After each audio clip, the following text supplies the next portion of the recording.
기도하고 시작하겠습니다. 고마우신 아버지 하나님 감사합니다. 오늘 저희들에게 다시 한번 주의 말씀을 배우고 또 그 말씀 안에서 우리에게 들려주시는 주님의 뜻을 생각할 수 있는 시간을 주셨으니 감사합니다. 아버지 하나님, 읽고 듣고 행하는 자가 복이 있다고 하셨사오니 오늘 우리의 삶 속에서 이 말씀이 우리의 생활이 되게 하옵소서. 부족한 종 주님의 도구 되어서 오늘도 주의 진리만 전할 수 있도록 주님 사용하여 주옵소서. 예수님의 이름으로 기도합니다. 아멘. 그래요. 우리 요한계시록 16장 우리 한번 같이 읽고 오늘 말씀 공부합니다. 지난 시간까지 우리 15장 했으니까 오늘 16장으로 넘어가겠습니다. 1절부터 우리 마지막 절까지 같이 한번 읽을까요? 또 내가 들으니 성전에서 큰 음성이 나서 일곱 천사에게 말하되 너희는 가서 하나님의 진노의 일곱 대접을 땅에 쏟으라 하더라.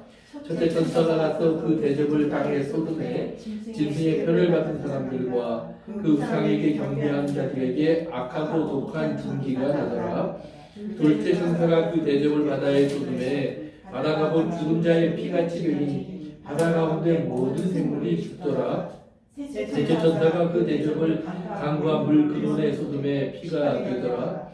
내가 들으니 물을 차지한 천사가 이르되 전에도 계셨고 지금도 계신 거룩하신 이여 이렇게 심판하시니 의로우시도다. 그들이 선도들과 선지자들의 피를 흘렸으므로 그들에게 피를 마시게 하신 것이 합당하나이다 하더라.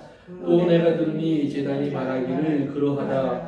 주 하나님 곧 전능하신 이시여 심판하시는 것이 참되시고 의로우시도다 하더라. 넷째 천사가 그 대접을 해에게 쏟음에 해가 권세를 받아 불로 사람들을 태우니 사람들이 크게 태워진지라. 이 재앙들을 행하는 권세를 가지신 하나님의 이름을 비방하며 또 회개하지 아니하고 쉽게 영광을 돌리지 아니하더라.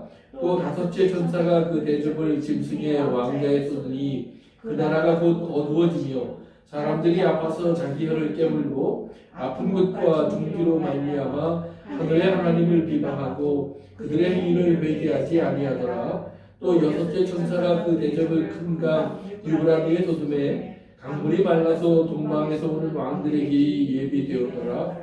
또 내가 보매 괴물이 같은 새의 더러운 영이 용의 입과 짐승의 입과 거짓 선자의 입에서 나오니 그들은 귀신의 영이라. 이적을 행하여 온 천하 왕들에게 가서 하나님 곧 전능하신 이의 큰 날에 있을 전쟁을 위하여 그들을 모으더라. 보라, 내가 도둑같이 오리니 누구든지 깨어 자기 옷을 지켜 벌거벗고 다니지 아니하며 자기의 부끄러움을 보이지 아니하는 자는 복이 있도다. 새 이름이 히브리어로 아마겟돈이라 하는 곳으로 왕들을 모으더라. 일곱째 천사가 그 대접을 공중에 쏟으되 큰 음성이 성전에서부터 보좌로부터 나서 이르되 되었다 하시니 번개와 음성들과 우레소리가 있고 또 큰 지진이 있어 얼마나 큰지 사람이 땅에 있어 온 이래로 이같이 큰 지진이 없었더라. 큰 성이 세 갈래로 갈라지고 만국의 성들도 무너지니 큰 성 바벨론이 하나님 앞에 기억하신 바 되어 그의 맹렬한 진노의 포도주 잔을 받음에 각 성도 없어지고 산악도 간데 없더라. 또 무게가 한 달란트나 되는 큰 우박이 하늘로부터 사람들에게서 내리매 사람들이 그 우박의 재앙 때문에 하나님을 비방하니 그 재앙이 심히 큽니다. 아멘. 좀 길지만 오늘 다 읽었습니다. 16장. 요한복음 16장 요한계시록 16장은 이제 우리가 말하는 7개의 대접의 재앙, 보통 그렇게 말하죠. 즉 마지막 때 일어나는 하나님의 마지막 진노의 표현이 이제 10개의 대접으로 이제 기록되어 있습니다. 그래서 그 대접의 재앙을 이제 마지막으로 해서 이 땅에 이제 모든 역사가 마무리되는 그런 과정을 이제 우리 공부하게 되는데, 이제 공부하기 전에 우리가 지난 시간에 이제 우리 먼저 우리가 성전에 대한 얘기를 말씀을 나눴습니다. 성전에 대한 말씀을 나눴으니까 꼭 기억하셔야 되는데, 이 성전 장막 우리가 왜 이것이 중요한지를 우리가 한번 생각해 봐야 됩니다. 오늘도 이제 1절 우리 다시 한번 보시면 또 내가 들으니 성전에서 무슨 소리가 나요? 큰 음성이 났어요. 성전에서 나오는 큰 음성. 이제 큰 음성, 하나님의 음성이 성전에서 들린다. 그래서 이제 크다라는 말이 나오면 이제 이것은 우리가 다른 사람 소리보다 내 소리가 더 크다, 이제 이런 크다의 의미가 아니에요. 아주 중요하다, 분명하고 확실하게 우리가 모두가 꼭 들어야 될 말씀. 그래서 이것은 하나님의 확실한 말씀이다라는 그런 개념으로 여러분 이해하시면 돼요. 그러니까 하나님이 큰 음성을 말씀하셨다. 이 모든 것이 확실하게 듣고 그리고 행하도록 또 따르도록 여기 하나님 분명하게 말씀하셨다라는 하나님의 분명한 것을 강조하는 표현입니다. 그런데 성전에서 말씀하셨어요. 그리고 나서 우리 어떤 일이 일어나요? 천사들이 등장하고 대접의 하나님의 진노가 쌓이고 그리고 부어지는 일들이 시작되잖아요. 그런데 그 소리가 하늘에서 들려주고 있는데 땅에 있는 사람들은 그 소리를 들을까요? 못 들을까요? 못 들을 것 같아요? 큰 소리를 냈는데 들어요? 네. 들을 것 같아요. 또 그러니까 못 들어요. 못 들어요. 이게 중요한 거예요. 그러니까 요한계시록은 여러분 이제 읽다 보시면은 처음에 하나님이 예수 그리스도를 통해서 우리에게 들려주시는 말씀이 있는데 천사들을 통해서 이제 사도 요한을 깨우셔요. 그래서 하나님의 음성을 듣게 하죠. 그러니까 하나님의 음성을 듣는데 보니까 먼저 보여주시는 것이 예수님의 모습이었어요. 막 얼굴은 해같고 머리카락은 하얗고 입에서 이한 검이 나오고 눈은 불꽃 같고 뭐 빛나는 지석 같은 다리가 있고 이런 예수님의 모습이 보이면서 하나님의 말씀이 그의 귀에 들려져요. 그러면서 기록하라. 그래서 기록하는데 그 다음에 교회의 모습이 쭉 보여요. 그리고 나서 다시 하늘로 올라가라 그래요. 그래서 하늘에서 하나님의 소리를 듣기 시작해요. 다른 말로 말하면 하늘에서 나오는 소리를 듣지 못하면 우리는 이 땅이 지금 어떤 세상인지, 어떤 일이 일어나는지, 그리고 어떤 일이 일어날 건지, 그리고 어떤 진행이 지금 하나님 어떤 일을 계획하고 있는지를 알 수 없다. 바꿔 말하면 이제는 그래서 우리 뭐예요? 하나님의 음성을 듣고 하늘의 음성을 듣는 자만이 이 땅에서 오늘 우리가 살아야 할 삶의 방향을 잡을 수 있고 준비할 수 있고 예비할 수 있다. 이렇게 이런 거예요. 보세요. 자, 오늘 저녁에 이제 제가 이제 제 아내에게 제가 손님을 데리고 올 거예요. 저녁을 좀 준비해 주세요. 그러면 이 말을 세게 들었으면 저녁에 손님이 오니까 우리가 식사를 준비해야 되는구나. 이게 준비할 거예요. 그런데 다른 얘기 하다가 그냥 알았어요. 그러고 넘어갔어요. 그런데 저녁이 왔어요. 그리고 손님이 탁 들이닥쳐요. 그러니까 제 아내가 아니 말도 안 하고 갑자기 이런 일을 하면 어떻게 해요? 근데 말했어요? 안 했어요? 했어요. 그러니까 내가 말을 했는데 그러면 똑똑히 알아듣게 얘기를 하셔야죠. 근데 하나님 뭐라면 큰 소리로 똑똑히 알아듣게 하신 얘기예요. 그런데 우리는 왜 못 들었어요? 관심이 없어요. 딴 생각하느라고 흘려들었어요.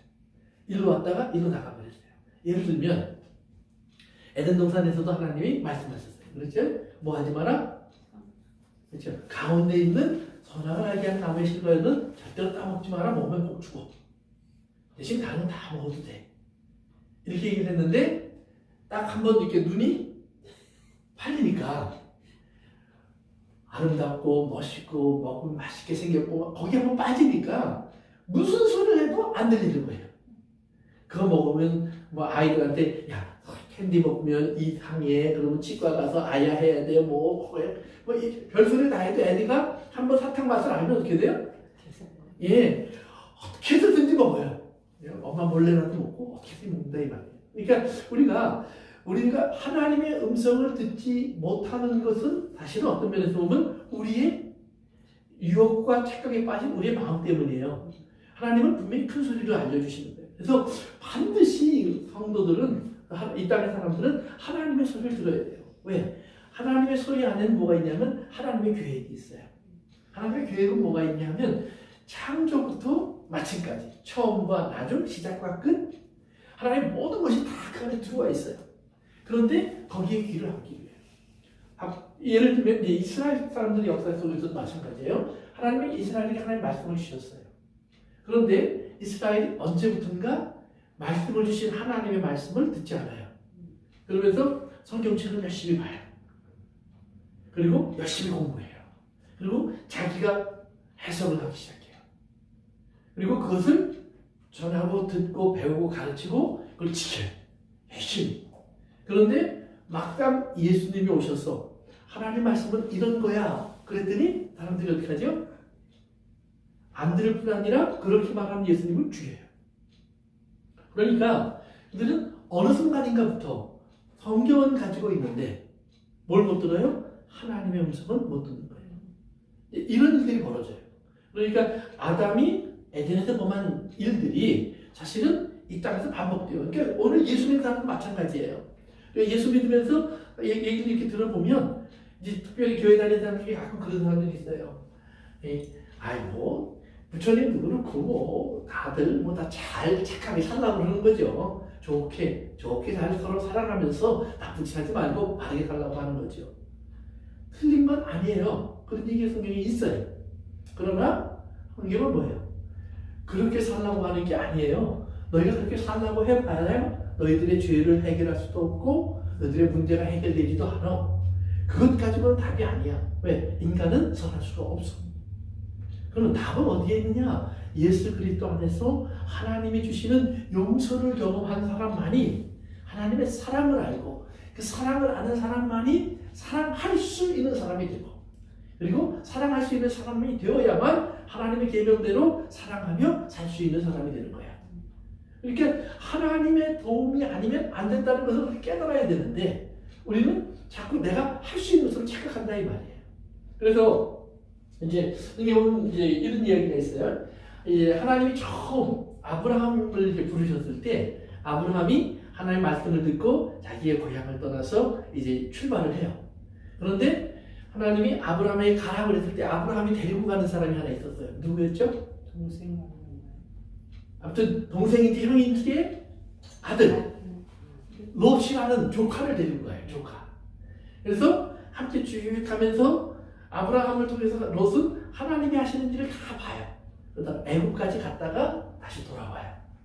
돌아오는 동안에 롯도 제법 부자가 됐어요. 그러니까 어릴 때는 그냥 엄마 말이면 이게 하나님 말씀이에요. 그런데 머리가 좀 커지니까 그 다음에 우리 엄마 웃기네.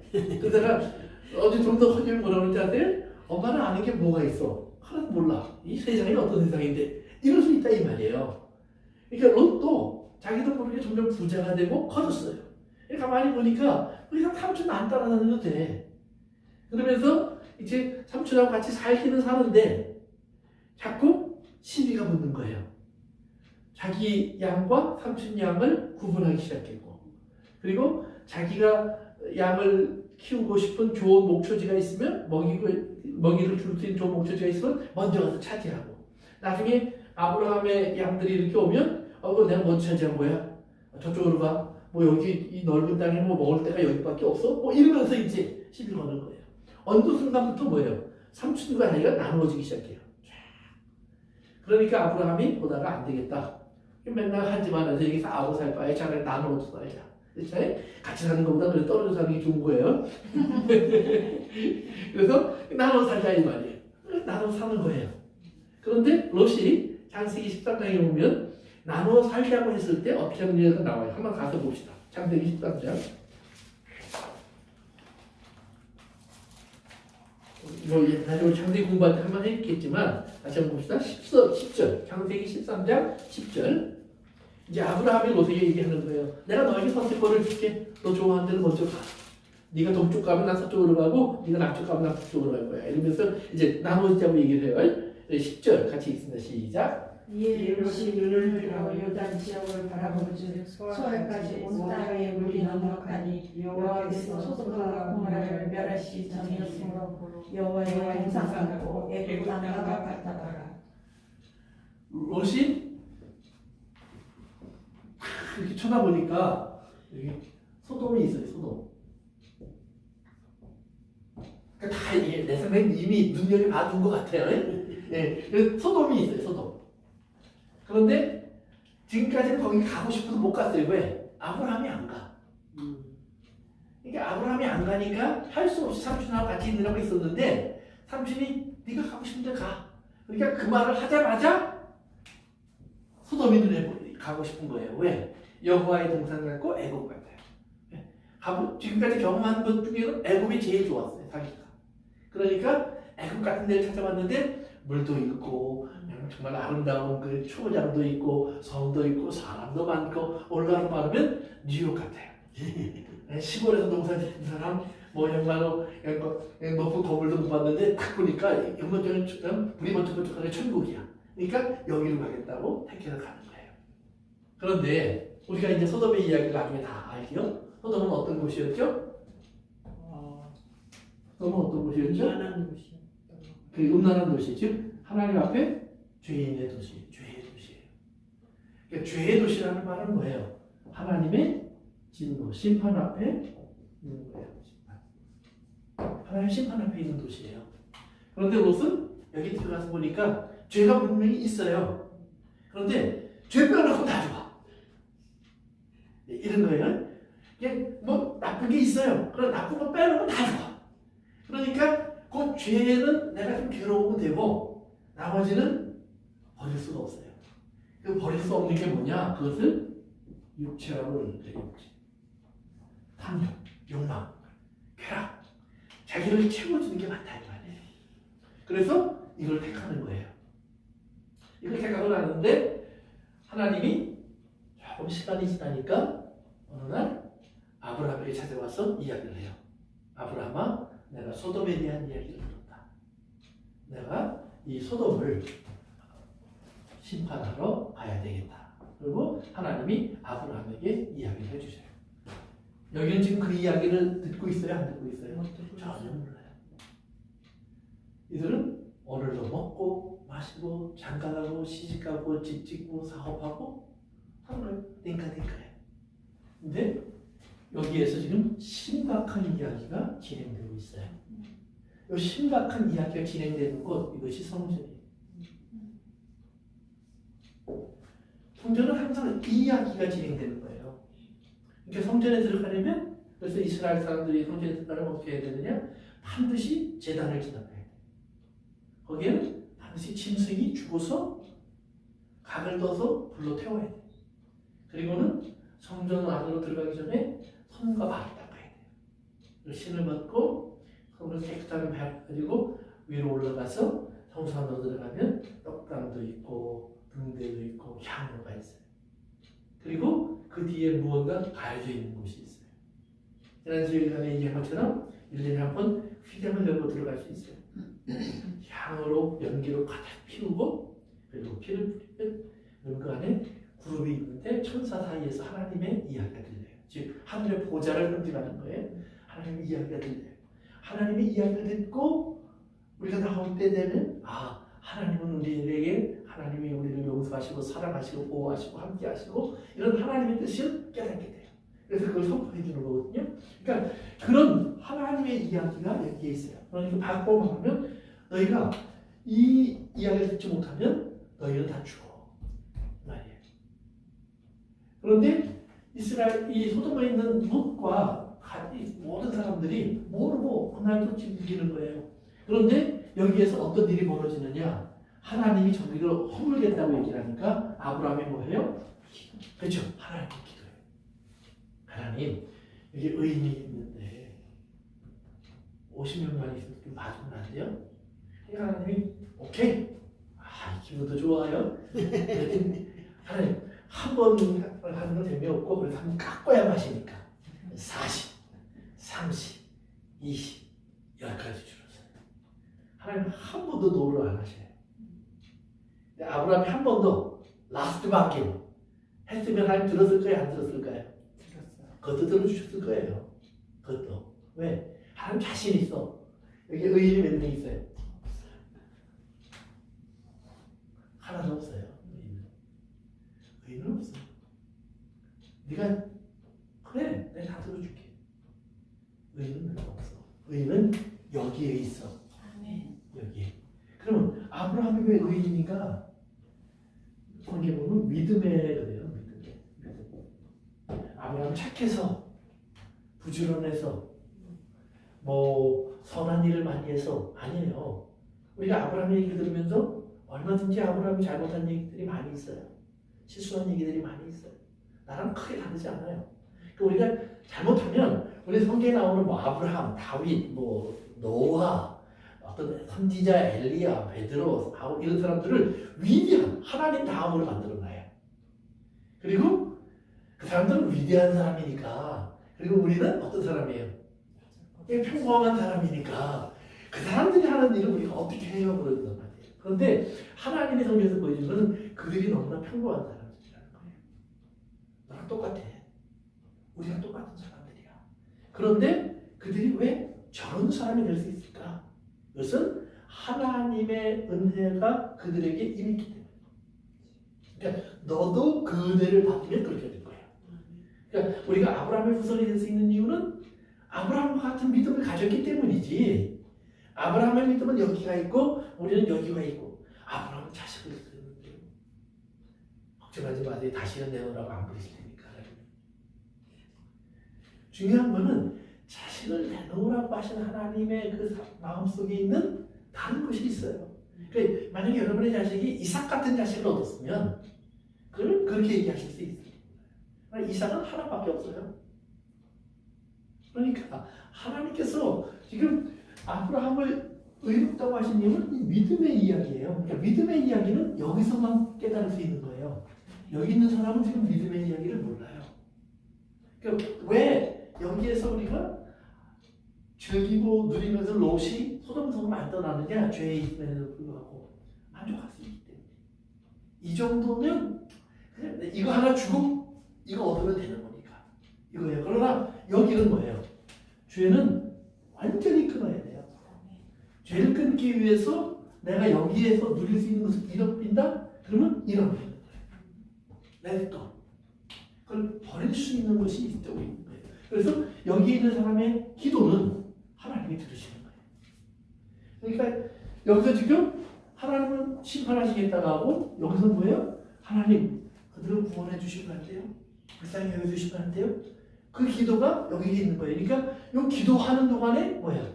여기가 지금 생명이 연장되고 있는 거예요. 하나님 여기서 멈춰 있는 거예요. 잠시. 뭘 듣느라고? 기도를 듣느라고. 기도를 듣느라고. 그러니까 이 이야기를 그대로 요한계시록으로 가져와 보세요. 요한계시록 지금 하나님이 인을 떼시면서 마지막 때 일을 보여주고 계세요. 마지막 때 일을 때 보여주고 계시면서 그 마지막 때 일의 완성은 뭐예요? 세상의 심판이에요. 세상을 소돔처럼 하나님을 다루시는 거예요. 그런데 거기에 기도 소리가 들려요. 무슨 기도 소리가 들리냐면 하나님 지금입니까? 그런데 하나님이 아니야. 아직 사람이 좀 남아있어.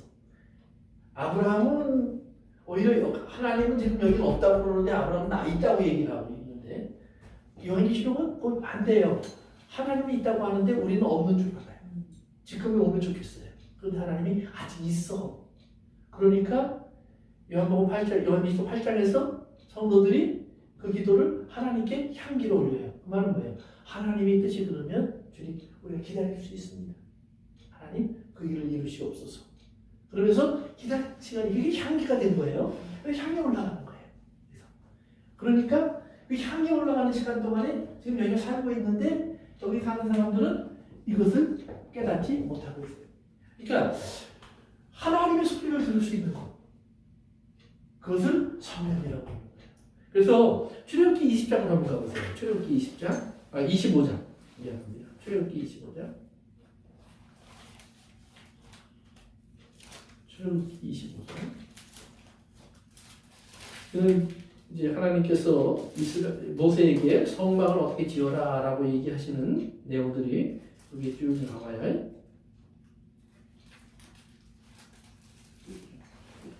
출애굽기 25장. 그럼 이제 거기서 하나님께서 특별히 그 증거궤를 만들라고 말씀하시는 내용이 나오거든요. 그래서 20절에 보면 그 위에 이제 속죄소를 만드는데 속죄소를 어떻게 만들어라. 그리고 속죄소 그다음에 증거판은 증거궤 안에 집어넣어라. 이렇게 얘기하시죠. 그다음에 22절 같이 읽습니다. 시작. 거기서 내가 너와 만나고 속죄소에 있고 증거궤 위에 있는 두 불 사이에서 내가 이스라엘 자손을 위하여 내게 명령하는 모든 일을 내게 이르리라. 그렇죠? 하나님이 너를 만나고 너에게 이야기할 장소로 주신 것이 그래서 성전이에요. 성전은 우리가 집을 지어놓고 하나님 이리 오세요 이러는 데가 아니라 하나님께서 이 땅에서 내가 내 사람들과 이렇게 아브라함이 하나님 만나서 지금 대화를 하셔야 돼요.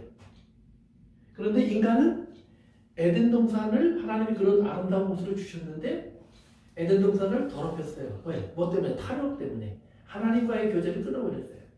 그러니까 하나님이 인간을 에덴에서 내어보내시죠. 그리고 나서 인간이 하나님을 만날 곳이 없어요. 그런데 하나님이 이제 이스라엘에게 성막을 주시면서 여기서 만나자. 여기면 내가 너희를 찾아올 거야. 그러니까 너희가 그 안으로 들어오는 그런 사람이 돼. 그러면 나는 너희의 하나님이 되고 너희는 내 제사장 같은 나라가 될 거야. 그래서 너희에게 내가 내 얘기를 들려주마. 그러니까 여기서 하나님의 음성을 듣는 거예요. 그러니까 하나님이 하나님의 음성을 들어가 준 거예요. 그런데 이스라엘 사람들은 그 하나님의 음성을 듣지 않고 예수님 당시에 보니까 하나님의 음성을 듣지 않고 자기가 성경책 가지고 자기가 공부하고 자기가 해석하고 자기가 이해하고 그래서 자기가 생각하는 것을 이렇게 만들어 놨어요. 그리고는 이대로 하면 돼. 이게 하나님이야. 그럼 뭘 잊어버린 거예요? 하나님과의 교제. 교제라는 것은 living relationship이에요. living relationship. 살아있는 교통이에요. 그러니까 우리가 사람과의 교제도 마찬가지예요. 그러니까 아무리 글로 그래 사람을 만났을 때는 우리는 이렇게 해야 되고 저렇게 하면 좋고 뭐 여기 옳은 것이고 아무리 글로 만들어도 소용이 없어요. 그리고 매뉴얼을 만들어 봐요. 얼마나 사람과의 사람의 관계가 다양한지 몰라요. 그리고 이 사람에게 그게 통했는데 이 사람에게는 안 통해요. 이런 게 얼마나 많은지 몰라요. 그러니까 살아있는 관계라고 하는 것은 그건 끊임없이 부닥치고 대화하고 그 다음에 깨닫고 그 다음에 그 안에서 양보하고 때로는 끊고 때로는 나아가고 뭐 여러 가지가 계속해서 복합적으로 작용한다죠. 이거는 어떤 이렇게 금을 걸을 수가 없어요. 살아있는 관계니까. 그러니까 하나님이 아브라함과 했던 관계를 이삭에게 살면서 반복한 것도 있지만 반복하지 않은 것도 있어요. 새로운 게 있어요. 또 이삭에게 경험시켰던 것 중에서는 야곱에게 전혀 일어나지 않았던 일도 있고 반대로 이삭에게는 없었던 일이 야곱에게는 일어나기도 해요. 그러니까 다 다른 거예요. 근데 그걸 우리가 종합해 보면 항상 하나님은 사람 속에 들어오셔서 사람을 만나시는데 사람이 가지고 있는 어떤 죄의 문제와 이런 것들을 하나님 반드시 드러나게 하시고 그리고 그것을 하나님 앞에 고백하게 하시고 해결해 주시고 용서해 주시고 그 다음에 다시 하나님과의 관계 속에서 나아가게 하시고 이런 일들을 반복하시거든요. 그러니까 그런 다이내믹한 릴레이션십이 있어야 돼요. 이렇게 예수님이 이 땅에 오셔서 그렇기 때문에 그 유대인들이 볼 때에는 하나님 말씀을 많이 어겨요. 안식일도 어겨요. 먹지 말라는 것도 먹는 것 같고 하지 말라는 것도 하시는 것 같고 가지 말라는 것도 가는 것 같고 이런 일들이 너무 많다 이 말이에요. 그런데 예수님이 뭐라고 그래요? 너희가 정말 하나님도 모르고 그 다음에 마지막 하나님의 나라의 일도 모르고 심판도 모르고 부활도 모르고 너희는 아는 게 하나도 없어. 너희들이 지금 안다고 얘기를 하고 있는 것들 그러나 너희는 몰라. 나는 위로부터 왔고 너희는 땅에서부터 왔어. 똑같은 성경책을 놓고 예수님과 유대인들이 전혀 다른 이야기를 하고 있다. 그런데 우리가 아는 것처럼 진리는 예수님이에요. 그게 아니란 말이에요. 그러면 예수님은 왜 그걸 자신 있게 말을 하느냐? 예수님 뭐라고 그래요? 내 안에 계신 아버지. 나는 지금 내 말을 하고 있는 게 아니야. 나 혼자 얘기하는 게 아니야. 나는 하나님과 같이 있어. 그러니까 하나님이 이거를 이제 보세요. 다른 것도 좀 얘기합시다. 이거 여러분 이해하기 굉장히 중요하기 때문에 에덴 동산이라고 해보세요. 에덴 동산. 여기서 인간이 범죄했어요. 이제 인간이 범죄하니까 하나님이 여기에서 이제 우리가 어떤 짐승인지 안 나와 있지만 보통 우리 양이라고 얘기를 하죠. 양을 죽여서 피를 흘려요. 피를 흘렸어요. 그렇지? 그리고 가죽 옷을 입혔어요. 그리고는 사람을 어떻게 해요? 쫓아내요. 아니 피를 흘려서 용서해줬으면 여기 놔두지. 왜 쫓아낼까요? 왜 쫓아낼까요? 이 안에서는 인간이 다시 이 관계를 회복할 수 없어요. 살아있는 하나님과의 관계를. 그것이 뭔지 몰라요. 그런데 아까처럼 내버리니까 여기서 가인이 아벨을 죽여요. 아벨을 죽여요. 가인이 아벨을 죽여요. 그러니까 가인도 쫓겨나고 아벨은 죽고 아무것도 없어요. 그런데 하나님이 새로운 아들, 셋이라는 아들을 줘요. 셋. 하나, 둘, 셋. 이렇게 씨앗이. 그래서 셋이라는 아들을 주면서 이제 하나님께서 보여주시는 게 뭐냐면 너희가 필요한 것은 에덴 동산과 같은 땅이 아니라 땅, 장소가 아니라 나와 함께하는 관계야. relationship. 관계가 필요한 거예요. 그래서 관계를 갖기 위해서는 우리가 뭐가 필요해요? 돈이나 집이나 땅이나 어떤 뭐 세상적인 어떤 것이 있기보다는 먼저 뭐예요? 그 관계한 사람이 있어야 돼요. 사람이. 그러니까 우리가 관계가 필요할 땐 하나님이 계셔야 돼요. 하나님이. 그런데 우리가 하나님을 여기에 올 수 있는 하나님을 우리가 거절하면서 우리가 이 안에서 하나님을 만날 수 있는 것을 빼앗겼어요. 그러니까 하나님이 인간을 광야로 보냈는데 그런데 하나님이 이 광야로 찾아오세요. 거기에 찾아오세요. 그러니까 사람들은 이렇게 아름답고 화려하고 좋은 걸 만들어 놓고 거기서 하나님을 만나길 원하는데 하나님은 광야로 찾아오세요. 그러면서 거기 광야로 찾아오셔서 하는 말씀이 뭐냐면 봐. 너희들은 이 광야에서 살 수 없지? 그런데 내가 너희를 살게 해줄 수 있어. 그러니까 우리에게 뭘 말씀해 주시는 거냐면 너희가 다 갖고 있는 부잣집에 있으면 좋을 것 같지? 아니야. 거기서 너희들은 나를 버려. 자꾸 욕심이라는 것이 너희를 삼키게 돼 있어. 그런데 광야로 나가봐. 아무것도 없지? 그러면 내가 떡 하나만 줘도 너희를 좋아한다. 내가 물 한 잔만 줘도 너희들 나를 환영한다. 그러면서 내가 정말로 진짜 하나님인 줄 너희가 안다. 그래서 관계를 만들자는 거예요. 그래서 그 관계를 만드는 겁니다. 그래서 하나님과 걷는 거예요. 어디까지? 그러면 하나님이 너는 내 안에, 나는 너 안에. 그러면 우리 둘로 충분하지? 그것이 천국이에요. 그것이 천국이에요. 그래서 하나님 뭐라고? 나는 이 땅에 다른 거 다 소용없어. 그래서 신명기 32장을 한번 가보세요. 신명기 32장. 32장.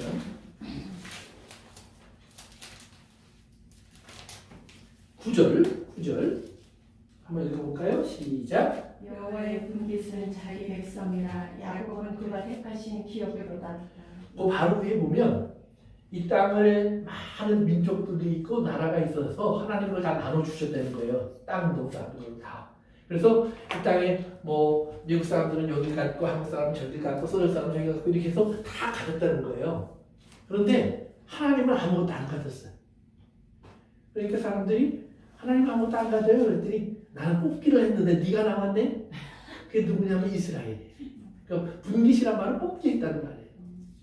그러면 사람이 뽑기를 할 때는 어떤 게 나올지 모르잖아요. 근데 하나님은 알잖아요. 뭘 뽑을지. 근데 뻔히 보인단 말이에요. 그럼 나 같으면 좋은 걸 뽑을 것 같아요. 장대를 뽑을 것 같은데 하나님은 나 가라지를 뽑았다 이 말이에요. 별거 다른 걸 뽑았다 이 말이에요. 그런데 하나님 그걸 뽑아놓고 뭐라고 말씀하시냐면 그게 내가 택한 길이에요.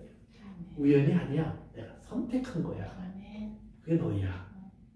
그러니까 하나님은 그렇게 하셨어요. 그 다음에 하나님이 이제 출애굽기 19장에서 이스라엘을 그러는 거예요. 자, 나는 결정했어.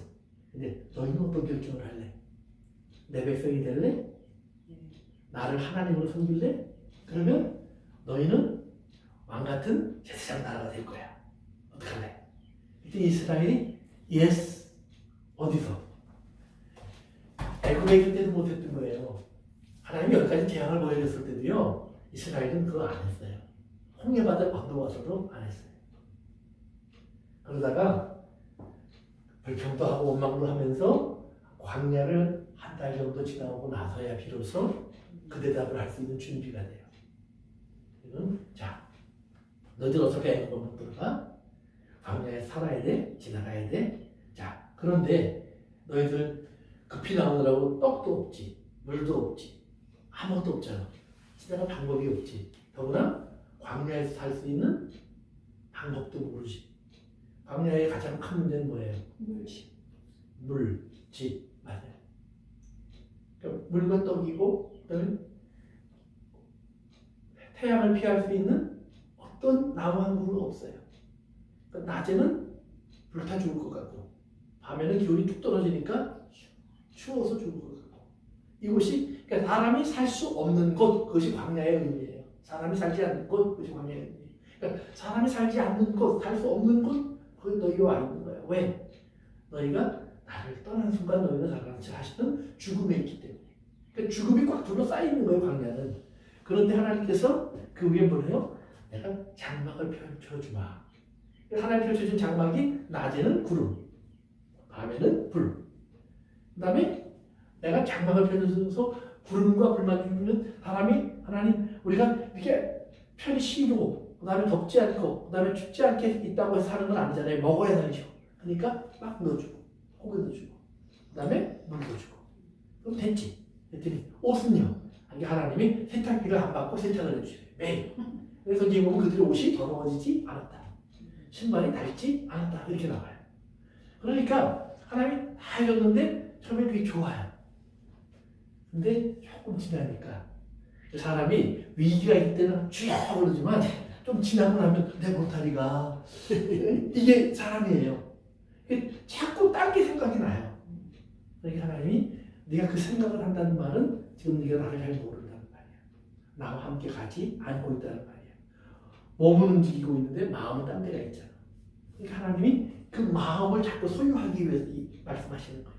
그러니까 결국 이스라엘은 그 마음을 드리는 데 실패해요. 그러나 하나님의 성령으로 이제 교회 역사를 보면 사도행전에서 성령을 주시면서 우리의 마음이 바뀌어요. 그래서 이제 사도행전에 오면서 어떤 일이 벌어진다면 하나님이 성령을 부어주세요. 성령을 부어주시는데 성령을 부어주실 때의 그 결과는 뭐냐? 성령이 부어주시면 성령이 부어주시면 그것은 우리가 뭐냐면 우리 안에 예수 그리스도의 확실성이 생겨요. 예수가 누구냐? 예수님은 나의 주님이시다. 예수님은 부활하시다. 예수님은 하나님의 아들이다. 그래서 예수님에 대한 확신, 자신이 생겨요. 그래서 예수 그리스도의 증거를 갖게 돼요. 성령을 보여주시면. 그래서 이 예수 그리스도의 확실성을 갖게 되면 우리 안에서 뭐예요? 이제는 우리가 하나님을 기쁘게 하는 사람이 되고 싶은 그 마음이 생겨요. 왜? 그것이 예수님의 속성이니까. 그러니까 성령의 이것을 이제 다른 말로 말하면 인치셨다 그러잖아요. 인치시. 그러니까 하나님이 우리 요한계시록 공부할 때 어떻게 했어요? 인을 띄면서 말씀이 쫙 펼쳐질 때 어떤 재앙이 일어나는 것 같고 막 두려움이 막 오려고 하는데 하나님이 스톱! 그러더니 뭐라고 그랬어요? 내가 도장 찍은 사람들이 있어. 그랬죠. 그 도장이 어떻게 찍었을까요? 성령을 주신 거예요. 그 도장이 그래서 하나님 거 이렇게 보이는 사람 손 들어보세요. 나는 아직까지 한 명도 그걸 못 봤어요. 하나님 거라고 찍혀있는 사람. 그런데 분명히 하나님 도장을 찍으셨다고 해요. 근데 어디다 찍으셨냐? 우리 마음에. 그래서 우리 마음으로부터 믿어요. 마음에서부터 고백이 나오게 하시는 거예요. 그래서 성령의 인치심은 바로 우리 마음속에 있는 예수 그리스도에 대한 확실성을 확인시켜 주시는 거예요. 그렇게 해서 우리를 붙잡아 주시는 거예요. 그러니까 그런 믿음이 생겨서 이제 우리는 주님과 동행하는 사람이 되는 거예요. 그러면 주님이 우리는 생각하지 않았던 새하늘과 새 땅이라고 하는 것으로 우리를 데리고 들어가셔서 거기에 우리에게 영원한 기업이 되게 하시는 하나님의 은혜를 베풀어 주시는 거예요. 그럼 오늘 본문으로 다시 옵니다. 오늘 이제 1절 다시 옵니다. 그래서 성전에서 큰 음성이 났어요. 즉 하늘의 소리를 듣기 시작했다 이 말이에요. 하늘의 소리를 계속 들어야 되는 거예요. 그러니까 요한계시록은 성전에서 나오는 소리, 하늘에서 나오는 소리, 또는 하늘의 큰 기적이 보이고 하늘의 표적이 보이고 그렇죠? 그러니까 계속 하늘의 이야기예요. 그런데 땅에 반드시 하늘의 이야기는 다 땅으로 와요. 하늘에서 인을 떼니까 땅에 천사가 흘려져서 나가고요. 하늘에서 인을 떼니까 우박이 떨어지기도 하고, 하늘에서 인을 떼니까 또 하늘에서 나팔 소리가 들리니까 막 바닷물이 변하기도 하고, 하나님의 소리가 이제 울려 퍼지니까 그 울려 퍼지는 소리에 따라서 이 땅에서 온갖 정말 상상할 수 없었던 무서운 일들도 일어나고, 전쟁도 일어나고, 환란도 있고, 이런 여러 가지 일들이 막 일어나고 변화되는 것을 우리가 보게 된다는 말이에요. 그러니까 세상은 그걸 역사라고 얘기를 하는데, 사도 요한에게 하나님 보여주는 뭐냐면 그것이 내 계획이야. 그것이 내 뜻이야. 그것이 지금 내가 주관하고 있는 세상의 모습이야. 그러니까 그거를 너는 반드시 잘 적어서 어디다 알려줘요? 교회에. 그러니까 나는 하늘을 못 봤는데요. 이러는 사람처럼 야인 것 같지만 어리석은 사람이 없는 거예요. 여러분들이 사도 요한처럼 하늘을 보길 원하세요? 그럼 어떤 사람은 네! 그래요. 그럼 기름가마에 넣어서 한번 튀겨내야 돼. 왜? 사도 요한은 기름가마에 들어가서 튀겨졌잖아요. 그래서 죽을 줄 알았는데 안 죽고 나오니까 그 다음에 귀향을 보낸 거 아니에요. 그래서 귀향살이 하면서 지금 어느 날 하나님의 나라를 보기 시작하는 거예요. 그러니까 그러면 보는 것만 말고 앞에 것도 다 당해야죠. 왜? 보는 것만 하냐고. 그러니까 옛날에 제가 지금도 기억나는 그 간증이 있어요. 고구마 전도왕이라고 한참 한국에서 전도에 이렇게 강연을 하는 분이 있는데, 이분이 사실 자기가 예수를 잘 안 믿다가 교통사고로 전신마비가 될 뻔한 정도로 심한 사고를 당했어요. 거기서 이제 회개하고 들어갔는데, 그러니까 어느 권사님이 간증을 끝나고 나니까 그러더래요.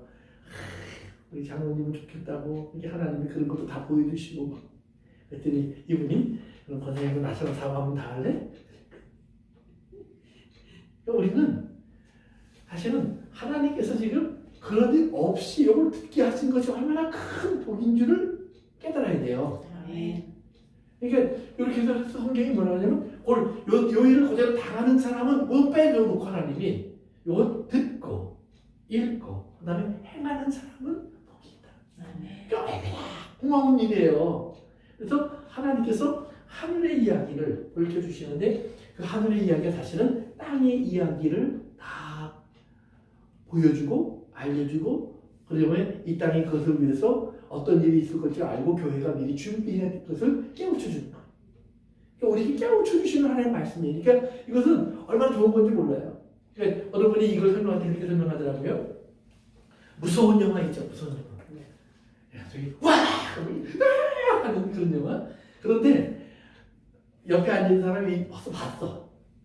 그리고 이제 막 지금 이렇게 보이는데 조금만 있어봐, 조금만 있어봐.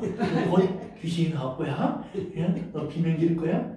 그러면 김새죠. 그러면 확 나오는데 에이 좀 가만히 있어. 그럼 또 조금만 있어봐, 조금만 있어봐. 그럼 다 알려준다 이 말이에요. 그럼 재미 하나도 없어요. 그리고 별로 무섭지도 않아. 그러면 어떻게 하면 되는 줄 아니까? 그래서 성경이 뭐라 그래요? 하나님이 도적같이 오신다 그랬어요. 도적같이. 그런데 우리에게는 도적같이 오는 게 아니라고 했어요. 왜? 알려주시니까 자꾸 이렇게. 그러니까 우리는 그걸 준비하면 돼요. 그러니까 우리는 도적같이 오는 하나님이 두려운 게 아니에요. 어서 오시옵소서 이렇게 된다 이 말이에요. 그런데 그 안 믿고 안 들었던 사람들은 이게 뭐야? 깜짝 놀라게 되겠다 이 말이에요. 그래서 이제 오늘 성경이 다시 한번 얘기해 주는 거예요. 하늘에서 나오는 이야기가 꼭 우리에게 들어야 할 이야기라는 사실을 여러분이 기억하시면서 요한계시록을 보시면 사실 요한계시록이 그렇기 때문에 우리에게 하나님이 미리 알려준 얘기니까 얼마나 고마워요. 이런 일이 있을 때 두려워하지 마. 그렇죠? 그러면서 또 그냥 있는 것이 아니라 이제 그 다음에도 나오지만 여러 가지에서 우리를 열외시켜줘요. 그거 종기라는 거 그거 입 맞은 사람한테는 하지 마. 뭐 이렇게 괴롭히고 막 죽이는 거 그 하나님의 사람들에게는 하지 마. 도장 맞은 사람들한테는 건들지 마. 하나님이 우리를 자꾸 예배시켜줘요. 마치 뭐와 같으냐면 애굽에 10가지 재앙이 내릴 때 이스라엘 사람들은 그 10가지 재앙을 봐요. 그러나 뭐예요? 그 10가지 재앙으로도 대부분 안전해요. 왜? 하나님이 거기에 있으면 괜찮을 거야. 거기가 어디예요? 하나님이 말씀하신 곳이죠. 그렇죠? 고센 땅, 거기에. 그러니까 오늘날로 말하면 예수 그리스도 안에 있어. 그 안에 머물러. 그러니 하나님이 지금 요한계시록에서 그랬잖아요. 피난처를 준비하셔서 너를 지키셨다. 장막을 쳐서 그들을 보호하셨다. 그렇죠? 그 다음에 막 이 땅에 막 엄청난 일들이 벌어졌는데 물론 죽기도 하고 상하기도 하고 고통받기도 한다고 나와요. 그런데 결과로 가서 보니까 다 시온산 위에 서 있고 유리바닷가 건너편에 와 있고 뭐 이게 하나님은 하나님의 사람들을 위한 모든 것을 다 준비해 놓으셨다 이 말이에요. 그러니까 오늘 여러분들이 심지어는 이제 우리 고가 마음의 전쟁 20장에 보면 이제 막 그 세계 군대들이 쳐들어와서 하나님의 사람들을 둘러싸는 장면이 나와요. 그런데 둘러싸는 것까지는 허락했는데 그 안으로 못 들어와요. 왜? 들어오기 전에 그들이 다 죽어요. 그러니까 우리가 성경에 그러잖아요. 예수님이 너희 안에 계시니까 바깥에 있는 놈 이 세상보다 더 강하다. 그러니까 두려워할 필요가 없다.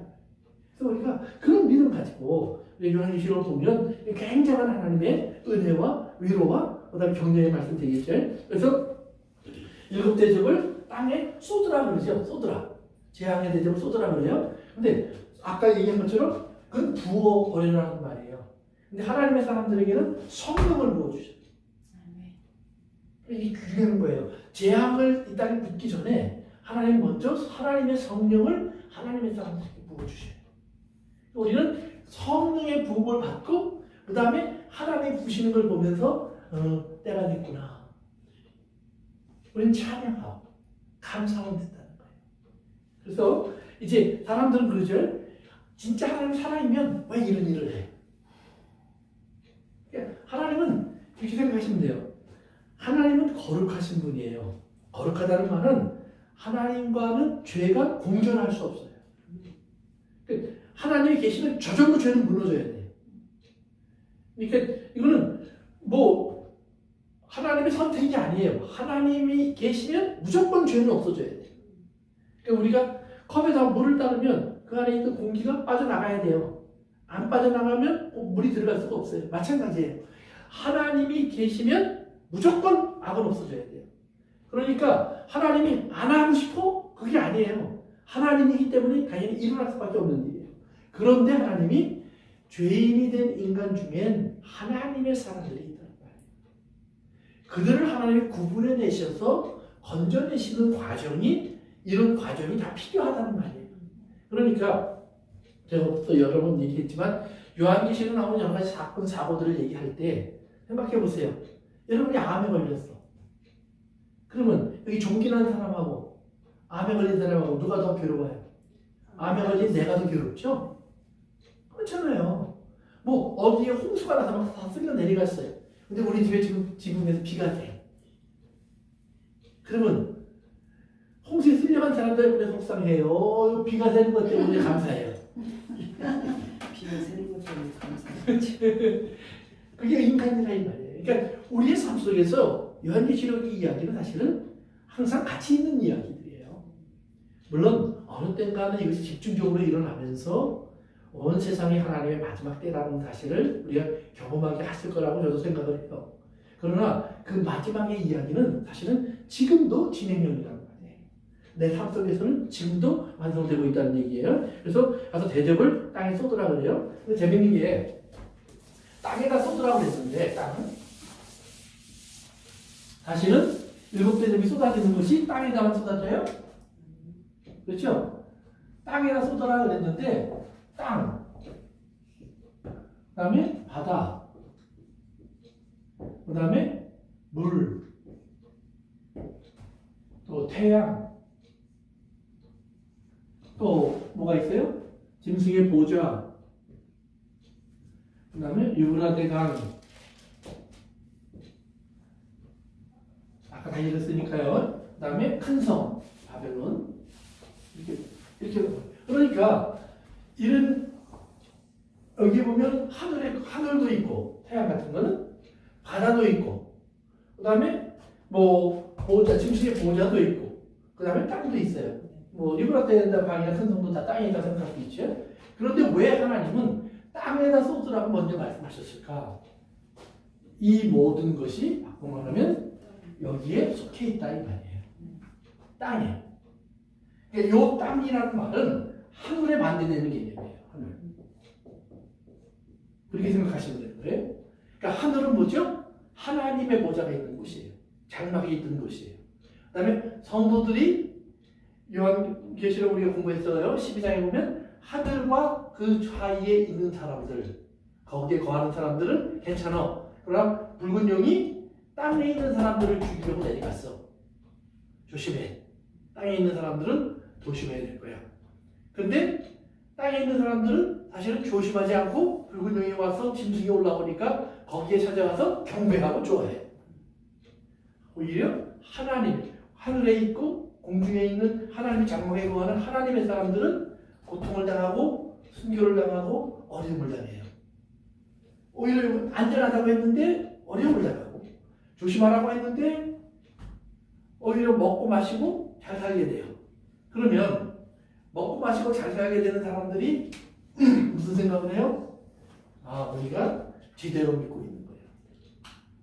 저 바보 같은 놈들은 이 좋은 세상 다 버려두고 저렇게 고통받고 있어. 이렇게밖에 안 볼 거 아니에요.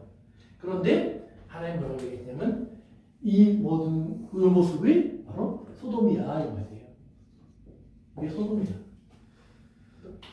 아까 얘기한 소돔의 이야기를 생각하시면 되는 거예요. 그러니까 이 소돔이야. 그럼 여기는 우리는요. 요게 아브라함의 이야기야. 광야의 이야기야.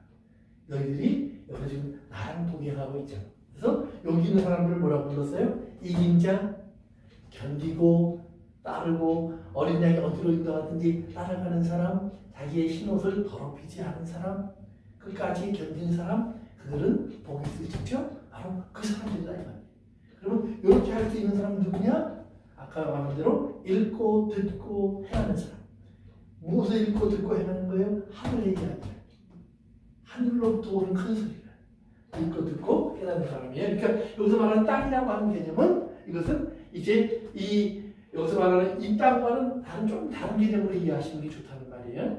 땅에 이 모든 것이 포함되어 있다라고 생각하시면 되는 겁니다. 그래서 이제 우리가 2절로 가봅시다. 2절 같이 다시 한번 읽습니다. 시작. 첫째 살아가서 그 대적을 땅에 쏟음에 짐승의 뼈를 받은 사람들과 그 불쌍하게 경배하는 자들에게 악하고 독한 종기가 나더라. 그래요? 악하고 독한 종기가 나요. 어디다 쏟았는데요? 땅에다 쏟았는데 종기는 누구에게 나요? 사람에게. 어떤 사람? 경배하는 우상에게 절하고 경배하는 사람. 바꿔 말하면 짐승의 표와 숫자를 받은 사람. 그러니까 아까도 이제 하나님의 인침을 얘기했었지만 도장받은 사람, 짐승의 또는 표를 갖고 있는 사람. 즉 이거는 어떤 실질적인 도장이 아니라 그 사람의 어떤 캐릭터예요. 그러니까 하나님의 사람은 그 사람 속에서 뭐가 보여져요? 하나님을 알고 예수님을 믿고 따르고 예수님의 말씀에 귀를 기울이는 모습이 등장해요. 그러나 짐승을 따르는 사람들은 짐승을 따르는 어떤 그 특종들이 나타나요. 짐승을 따르는 특성의 가장 중심되는 것들은 항상 물질과 육체와 쾌락이 있어요. 그래서 자기중심적이에요. 그러나 하나님을 따르는 사람들은 항상 하나님 중심적이에요. 그래서 이렇게 보면 꼭 하나님이 하나님을 위해서 하나님의 목적으로 달성하기 위해서 사람을 막 이용하시는 것 같아요. 그러나 사람을 이용하는 것이 아니라 그것은 하나님이 모든 것을 사람에게 주셨고 그러기에 우리는 하나님의 모든 나라를 기업으로 받을 뿐 아니라 하나님의 모든 일도 우리의 일로 받는 거예요. 그러니까 하나님의 전부를 내 것을 받는 거예요. 그러니까 우리가 요거는 받고 요거는 안 받아. 요거는 안 된다 이 말이에요. 예를 들면 엄마의 아름다움은 받지만 아버지의 못생김은 안 받아. 요건 선택이 아니에요. 그렇죠? 내가 주는 대로 다 받아야지. 거기에는 못생김도 있고 엄마의 아름다움도 섞일 수 있다 이 말이에요. 또 아버지의 무지함은 안 받아. 엄마의 지혜로움을 받아. 요것도 안 돼요. 그냥 둘 다 어쩌면 그렇게 다 닮았는지 몰라요. 그 중에서도 안 줬으면 좋은 거는 꼭 가져가. 바보같이 이걸 가져가다 이 말이에요. 그런 거예요. 그런데 그처럼 짐승의 편을 받으면 짐승의 모습을 드러나요. 짐승의 모습은 여러분이 이게 계속 성경을 보면서 우리가 알았지만 짐승이 하나님 무서워요. 벌떡 떠는 모습이 나와야 안 나와요. 요한계시록에서. 지금까지 한 번도 안 나왔죠. 짐승은 표적을 나타내고 막 힘을 보여주고 기적을 보여주고 우상을 만들고 막 말을 하고 사람들을 막 끌어모으고. 그러니까 지금 뭐예요? 짐승의 전성시대예요. 그러니까 짐승이 지금 그것이 잘못된 거라고 생각할 수 있는 어떤 것도 남아있지 않아요. 어디 있지 않아요. 그런데 오직 하나님의 음성을 듣는 사람에게 그것이 우상이 되니까, 그것이 짐승에게 경배하는 거니까 이걸 깨닫게 해주는 거예요. 그러니까 하나님 말씀이 없으면 빛이 없어요. 그래서 말씀은 우리에게 빛이에요. 그것을 구분하게 해주는 거예요. 그럼 내가 여기 구분이 돼요? 그 말은 뭐냐? 예수님이 십사장에서 낫으로 추수했죠. 네. 추수했죠. 근데 예수님이 추수한 것은 알곡이라고 해요. 그리고 천사가 추수한 것은 진노의 포도주예요. 그러니까 이걸 우리 구분이 딱 돼서 이건 하나님이 아니야. 이게 하나님의 길이야. 그래서 내가 하나님의 길을 설 수 있는 사람들 성경을 하면 말씀을 듣고 순종해서 열매를 맺는 자니 혹 100배, 60배, 30배 결실하는 좋은 밭이다. 그렇죠? 네. 이게 좋은 밭인데 나빠. 실제로 세상 생활은 나쁜 밭인데 돌짝밭이에요.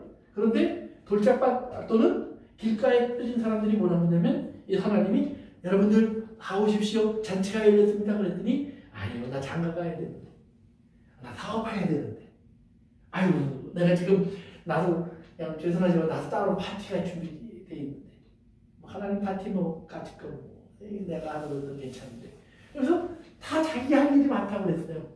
그러면 안 오면 그만인데 성경이 뭐라고 해요? 하나님이 죽여버려라. 왜? 이게 단순한 파티의 이야기가 아니기 때문입니다. 요한계시록의 이야기이기 때문입니다. 그러니까 요한계시록의 이야기를 모르면 아니 왜 잘 파티하면 그만이지. 교신 운동하고 끝내야지. 그럼 뭘 가서 죽여요? 그런데 아니요. 그걸 선택하지 않았다는 말. 그들은 왜? 예수 그리스도의 신부가 아니라 다른 것의 신부가 되기로 자기를 팔아버린 거예요. 이렇게 뭐예요? 음녀란 말. 음녀가 되었다. 그러니까 우리가 하나님의 말씀 속에서 이제 잘 기억하시면 됩니다. 그래서 이제 우리 좀 아까 읽은 대로 이제 첫 번째 그러면 이제 그 2절 다시 한번 읽어봅시다. 시작. 첫째 천사가 가서 그 대접을 땅에 쏟음에 진수의 표를 받은 사람들과 그 우상에게 경배하는 자들에게 악하고 독한 종기가 났다. 그래요? 악하고 독한 종기가 났어요. 이거 어디서 들어본 것 같지 않아요? 종기라는 사람들 언제 나왔죠? 출애굽에서. 그렇죠. 출애굽에서 6번째 재앙. 우리 만에 장학금 받아야 될 분. 출애굽기의 이야기. 출애굽기의 이야기는 다시 말하면 뭐예요? 요한계시록의 이야기라는 거예요. 애국 같은 세상에서 하나님이 우리를 건져내시는 이야기가 바로 요한계시록의 이야기라는 말이에요. 그래서 요한계시록의 이야기 속에서도 출애굽기의 이야기가 나와요. 그런데 뒤에 보면 다음부터 보면 두 번째, 세 번째 피 이야기가 나오거든요. 근데 출애굽기에서 피 이야기가 맨 처음에 나와요. 그러니까 어떤 사람이 또 그래요? 이 출애굽기가 다른데요? 이게 바보예요. 하나님은 마음대로 섞어서 할 수 있는 분이에요. 순서 바꾸면 어때요? 하나님의 마음이에요. 근데 목적은 하나예요. 나오게 하는 거예요. 뭘 알아서?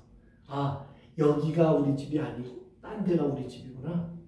여기는 하나님 요거 바로바로 없애고 우리한테 주면 안 돼. 그러면 네가 바로 된다 이 말이에요. 잘 알아야 돼요.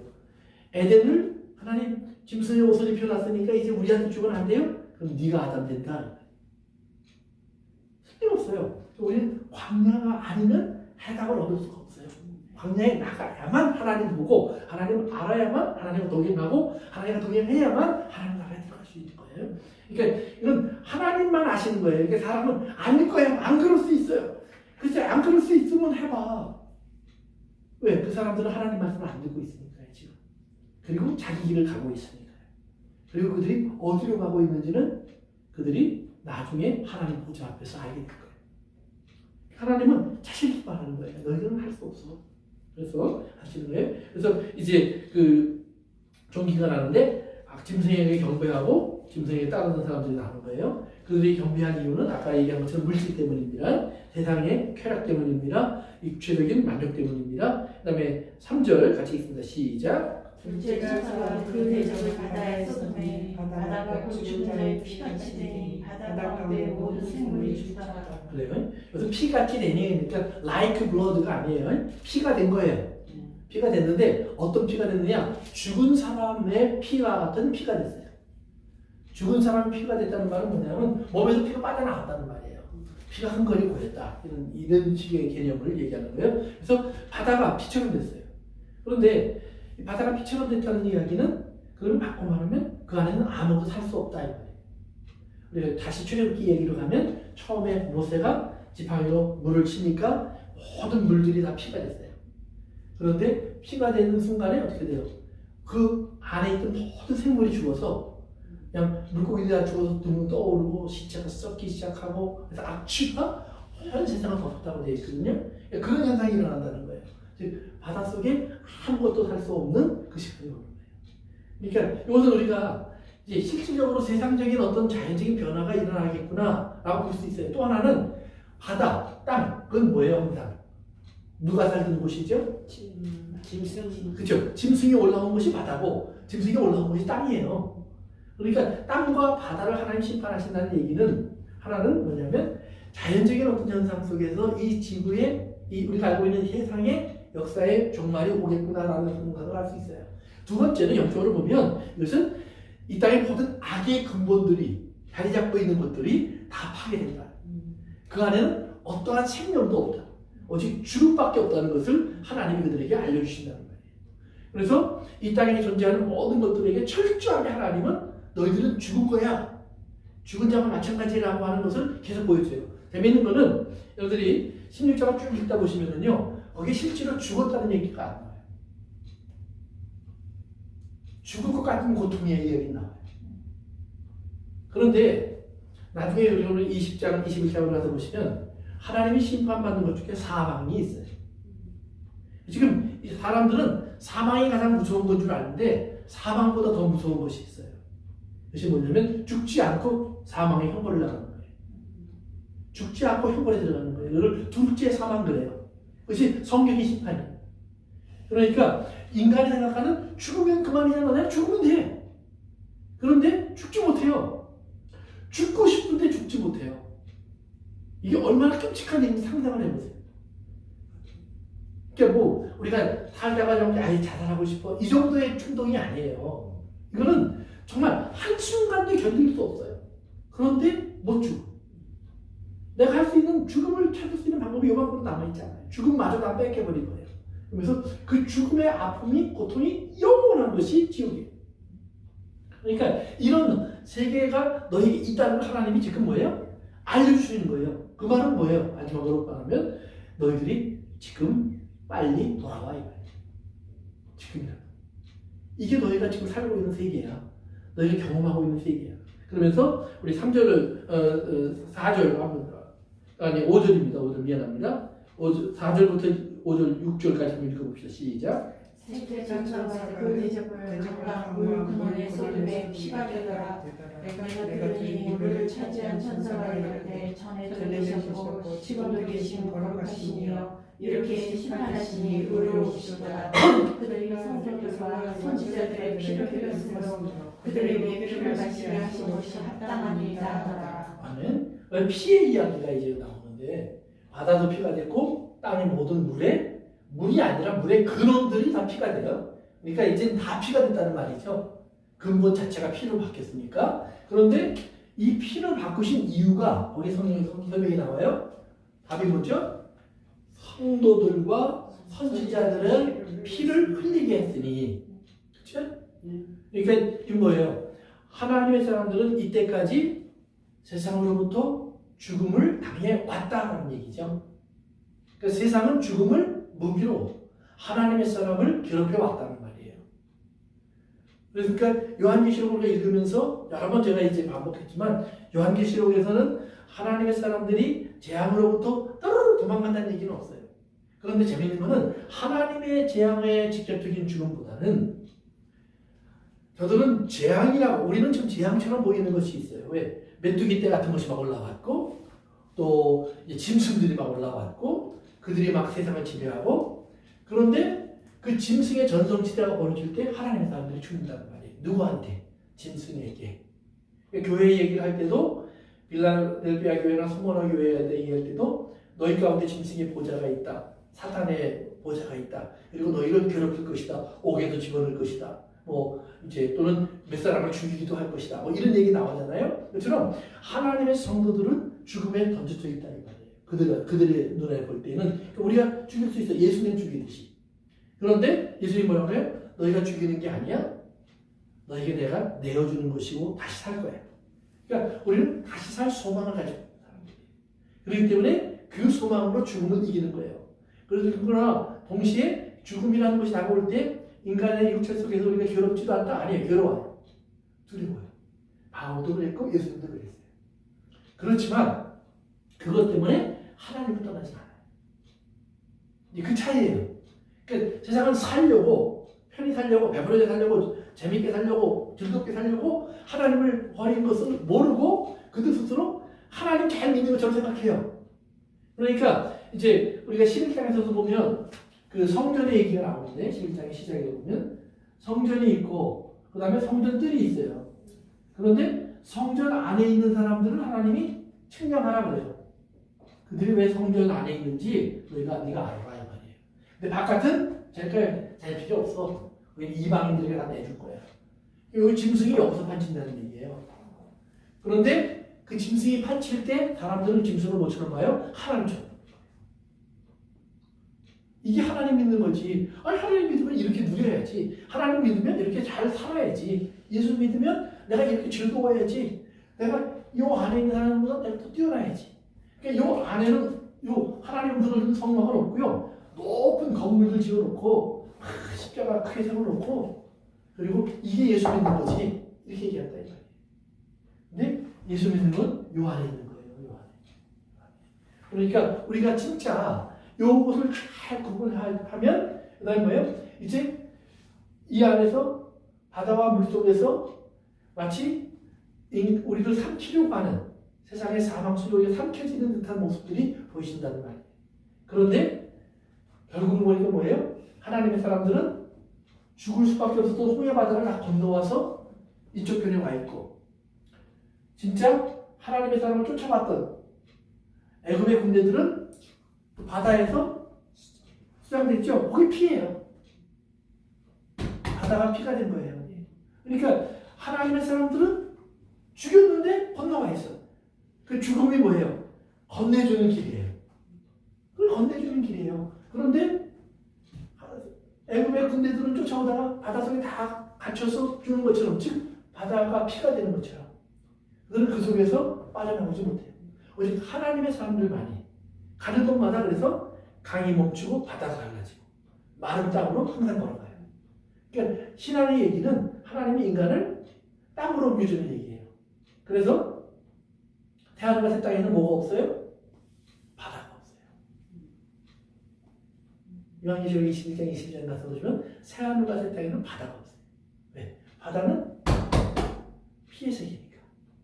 그래서 그들이 하나님의 사람들을 죽인 대로 그들에게는 피를 마시는 게 합당합니다. 그랬더니 이제 어느 읽지 않았죠? 그 다음 절 봅시다. 잠깐만 우리 거기까지만 하고 마실 겁니다. 7절 같이 읽습니다. 시작. 거기까지만 읽고 오늘 마칩니다. 시작. 또 내가 그들이 제단이 말하기를 그러하다 주 하나님 곧 전능하신 이시여 심판하시는 것이 참되시고 의로우시다 하더라. 아멘. 그랬더니 이제 천사가 이렇게 먹이는 게 합당합니다. 피를 마시게 하는 거 합당합니다. 그랬더니 제단에서 답이 나와요. 전능하신 하나님께서 하시는 심판이 참되고 의롭습니다. 이게 누가 하는 건 얘기일까요? 의로우신 우리 주님이 하시는 말씀인가요? 성도들이 하는 거예요. 맞아요. 요한계시록 6장에 성도들이 언제까지입니까? 어디서 했어요? 제단 안에서. 그들의 기도 소리가 제 뭘로 바뀌었어요? 찬양 소리로. 옳습니다, 하나님. 이렇게 하시는 것이 합당합니다. 사실 하나님은 벌써 그 일을 하셔야 됐지만 오래 참으셨습니다. 오래 기다리셨습니다. 마지막 한 사람의 의인을 찾기 위해서. 아니, 하나님의 자비와 긍휼을 얻을 한 사람을 보기 위해서 하나님은 지금까지도 기다리셨습니다. 이제 이렇게 하시는 것, 하나님 누구도 하나님 앞에 손을 들 수 없습니다. 하나님이 하신 모든 일은 완전합니다. 이 고백을 이제 제단에서부터 화답해 올라오는 거예요. 그러니까 아까 지난 시간에도 얘기했지만 성전에서의 기도 소리가 끝나면 찬양 소리로 바뀌는데, 찬양 소리로 바뀌면 이 세상에 소망은 사라질 거예요. 즉 기도 소리가 하나님의 사람들 속에서 살아있다면 아직 이 땅은 희망이 남아있어요. 그러나 우리의 입에서 우리도 어느 순간 더 이상 기도가 사라지고 찬양이 나오면서 하나님 맞습니다. 그렇게 하셔야지. 당연히 그 일이 있어야지. 이렇게 노래하는 날이 오면 그러면 이 땅은 아무 꿈이 남아있지 않아요. 세상이 끝나는 날이 오는 거예요. 그래서 오늘 우리 세 번째까지 이럴 때는 대적을 쏟는 이야기를 했는데 다음 시간에 네 번째, 다섯 번째, 여섯 번째, 일곱 번째를 가능하면 끝내보도록 노력하겠습니다. 그래요. 오늘 질문. 그렇죠? 그러면 꼭 기억하세요. 하늘의 이야기를 들어야 한다는 얘기. 오늘 잊지 마세요. 하늘의 이야기 속에 땅의 이야기가 들어가 있어요. 땅의 이야기가 하늘을 바꾸는 게 아니에요. 세상의 종교는 땅의 이야기를 가지고 하늘을 움직이려고 해요. 그러나 성경은 하늘의 이야기가 땅을 지배해요. 그리고 땅을 이끌어가요. 역사를 만들고 완성하고 맞춰요. 그래서 하늘의 이야기를 들을 수 있는 우리가 얼마나 복된 줄 감사하시고, 그렇기 때문에 하나님 말씀을 사모하시기 바랍니다. 기도합니다. 아버지 하나님 감사합니다. 오늘도 주의 말씀을 나누었고 이 말씀을 우리 마음속에 담고 올라갑니다. 아버지 하나님, 이 말씀 속에서 우리 다시 한번 주의 음성을 들을 수 있는 것이 얼마나 소중한지, 그것이 아버지 하나님 살아있는 주의 음성을 듣는 주님과의 생명 있는 관계가 우리가 항상 유지될 수 있도록 성령님 우리 안에서 우리 마음을 북돋워 주시고 주님을 사랑하는 마음과 주님의 사랑을 깨닫는 마음을 항상 더해 주시옵소서. 아멘. 예수님의 이름으로 기도합니다. 아멘.